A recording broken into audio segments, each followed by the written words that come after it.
ప్రశాంత్ కిషోర్ రవిప్రకాష్ ఇచ్చిన ఇంటర్వ్యూలో చాలా విషయాలు మాట్లాడారు. అందులో ఆయన జోస్యం చెప్పాడు, గతంలో కూడా చెప్పినట్లుగానే జగన్మోహన్ రెడ్డి భారీ ఓటమి పాలవుతాడు, కూటమి గెలుస్తుంది అని చెప్పాడు.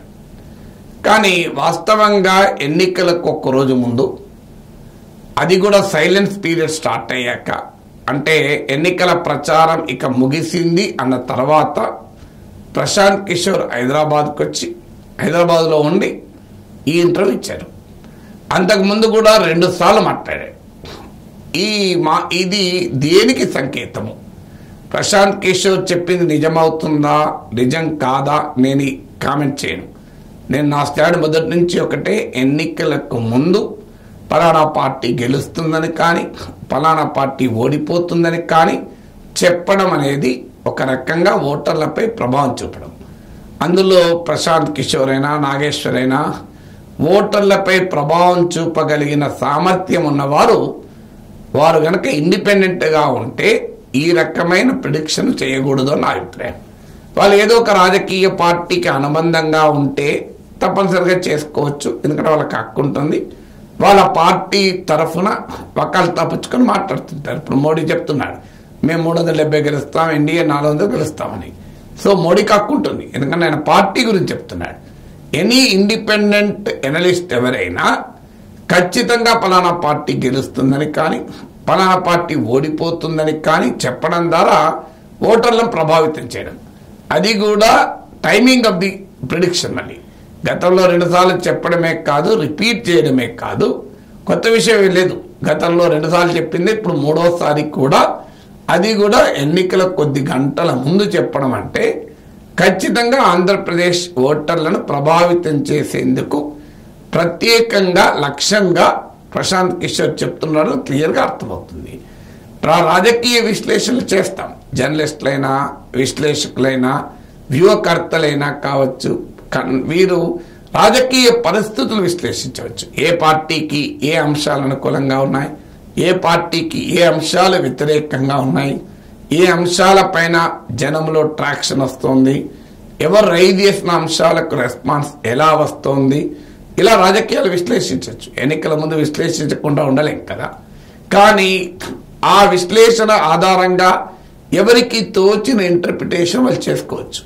అంటే ఆ చెప్పిన అంశాల ఆధారంగా వారు చూసిన వ్యక్తి, విన్న వ్యక్తి, చదివిన వ్యక్తి ఇంటర్ప్రిట్ చేసుకోవచ్చు.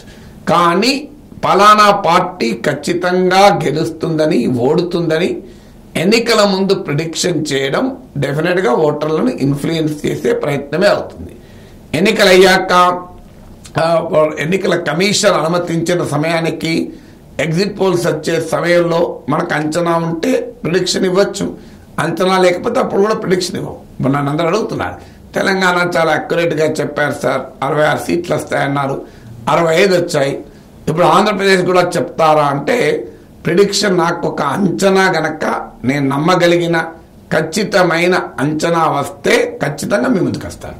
ఆ అంచనా రాకపోతే కూడా మీ ముందుకు మీకు చెప్తాను, ఇంకో చాలా కన్ఫ్యూజింగ్గా ఉంది గనక నేను అంచనాకు రాలేకపోతున్నాను అని. ఎందుకంటే ట్రెండ్ స్పష్టంగా ఉంటేనే అంచనా వస్తుంది. నువ్వా నేనా అనే పోటీ ఉంటుంది అనే వాతావరణం ఉందని ఇప్పటికే నేను చాలాసార్లు చెప్పాను. సో చాలా బలమైనటువంటి పోటీ ఆంధ్రప్రదేశ్లో ఉన్నది అని నేను గతంలో కూడా చెప్పాను. సో అందువల్ల ఎన్నికల్ని ప్రిడిక్ట్ చేయడము, అది కూడా ఎన్నికల కొద్ది గంటల ముందు అంటే ప్రశాంత్ కిషోర్ ఏ ఓటర్లను ప్రభావితం చేస్తానికి మాట్లాడుతున్నాడని స్పష్టంగా అర్థమవుతుంది.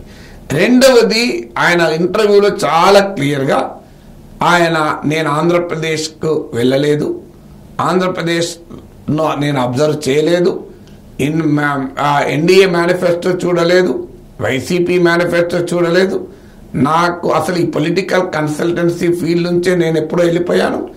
2019లో జగన్మోహన్ రెడ్డి గెలుపుకు సహకరించిన తర్వాత ఆయన ప్రమాణ స్వీకారానికి కూడా రాలేదు, అప్పటి నుంచి నేను ఆంధ్రప్రదేశ్లో అడుగే పెట్టలేదు అన్నాడు. ఆంధ్రప్రదేశ్ అడుగు పెట్టలేదు, నేను బీహార్లో పాదయాత్రలో ఉన్నా, నాకు ఆంధ్రప్రదేశ్ గురించి ప్రత్యక్షంగా అంచనా లేదు అని అంటున్నాడు. అంటూనే ఎన్నికల్లో పలానా పార్టీ గెలుస్తుంది ఓడుతుంది అని ప్రిడిక్షన్ చెప్తున్నాడు. అంటే ఆంధ్రప్రదేశ్కి వెళ్లకుండా, ఆంధ్రప్రదేశ్లో మేనిఫెస్టోలను చూడకుండా, ఆంధ్రప్రదేశ్లో రాజకీయ ప్రచారాన్ని గమనించకుండా, ఆంధ్రప్రదేశ్ రాజకీయ పరిస్థితులపైన అవగాహన లేదంటూనే పలానా వాళ్ళు గెలుస్తారు, పలానా వాళ్ళు ఓడతారు అని చెప్పడం దేనికి సంకేతమో మనం అర్థం చేసుకోవచ్చు. ఇక మూడవది, తాను ఇప్పుడు పొలిటికల్ కన్సల్టెన్సీ ఫీల్డ్లో లేను, నేను జగన్మోహన్ రెడ్డికి పనిచేయడం లేదు, చంద్రబాబు నాయుడుకు పనిచేయడం లేదు. చంద్రబాబు నాయుడును కలిసిన మాట నిజమే, కొంతమంది కామన్ ఫ్రెండ్స్తో నేను కలిసిన మాట నిజం, కానీ నేను ఇప్పుడు ఎవరితోనూ పనిచేయడం లేదు అన్నాడు. దానికి రవిప్రకాష్ ఓ మంచి ప్రశ్న అడిగాడు. మీరు ఎన్నికల వ్యూహకర్తగా ఏ పార్టీకి పని చేయకున్నా కూడా ఎన్నికల సమయంలో హైదరాబాద్లో ఎందుకున్నారు అని అడిగాడు. సో దానికి ఆ ప్రశ్నకు సూటిగా సమాధానం చెప్పకుండా దాటవేశాడు. దానికి సమాధానం చెప్తూ, నేను ఆంధ్రప్రదేశ్ వెళ్ళలేదు కదా, ఎన్నికలు ఆంధ్రప్రదేశ్లో జరుగుతున్నాయి కదా అని. మనందరికీ తెలుసు, ఆంధ్రప్రదేశ్కు సంబంధించిన వివిధ పార్టీల సోషల్ మీడియా విభాగాలు మొదలుకొని ఆంధ్రప్రదేశ్కు సంబంధించిన చాలా రాజకీయ కార్యకలాపాలు హైదరాబాద్ నుంచి జరుగుతున్నాయి. సో హైదరాబాద్లో ఈ పొలిటికల్ కన్సల్టెన్సీల కార్యాలయాలు కూడా హైదరాబాద్లో పెట్టుకొని పనిచేస్తున్నారు. సో అందువల్ల ఆంధ్రప్రదేశ్లోనే ఉంటేనే పనిచేస్తున్నట్టు కాదు. బీహార్లో పాదయాత్ర చేస్తున్న వ్యక్తి హైదరాబాద్లో ఎందుకున్నాడు ఎన్నికల కొద్ది రోజుల ముందు? ఈ ప్రశ్నకు ప్రశాంత్ కిషోర్ కూడా సమాధానం దాటవేశాడు, కానీ సూటిగా చెప్పలేదు. బీహార్ పాదయాత్రలో ఉన్నాడు, దేశమంతా ఎన్నికలను ఎక్కడా లేకుండా హైదరాబాద్లో ఎందుకున్నాడు రవిప్రకాష్ అడిగిన ప్రశ్నకు మాత్రం ప్రశాంత్ కిషోర్ దగ్గర సమాధానం లేదు. అందువల్ల ప్రశాంత్ కిషోర్ మొత్తం ఆయన ఇంటర్వ్యూ చూస్తే ఆయన క్లియర్గా జగన్మోహన్ రెడ్డి పైన కోపంతో ఉన్నాడు. ఆ కోపాన్ని చాలా క్లియర్గా తన ఇంటర్వ్యూలో ప్రదర్శిస్తున్నాడనేది స్పష్టంగా అర్థమవుతుంది.